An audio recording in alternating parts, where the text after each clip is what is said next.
आत्ताच्या घडीची मोठी बातमी हाती आली आहे।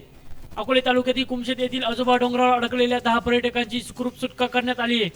शनिवार रविवार सुट्टी असल्याने मुंबई, पुणे आणि छत्रपती संभाजीनगर येथून आलेल्या पर्यटकांनी योग्य वेळेचे नियोजन न घेता शनिवारी आजोबा डोंगरावर ट्रेकिंग सुरू केली होती। परतीच्या प्रवासाला उशीर झाल्याने अंधार पडला। पर्यटकांमध्ये वयस्कर व्यक्ती आणि काही नवतरुण होते। त्यांनी थकल्यामुळे आणि भीतीमुळे रात्री उतरण्यास नकार दिला। त्यांनी मित्रांना फोन लावून डोंगरावर अडकल्याचा वृत्त दिल्यानंतर प्रशासनाला कळवण्यात आले। राजूर पोलीस ठाण्याचे सहाय्यक पोलीस निरीक्षक किशोर पवार, पोलीस कॉन्स्टेबल सचिन शिंदे, दत्ता परते आदींनी घटनास्थळी धाव घेतली।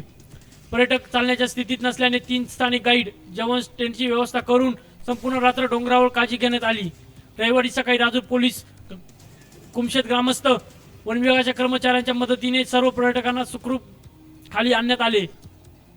पर्यटन करताना वेळेचे नियोजन, सुरक्षितता आणि नियम पाळणे ही जबाबदारी पर्यटकांचीच आहे।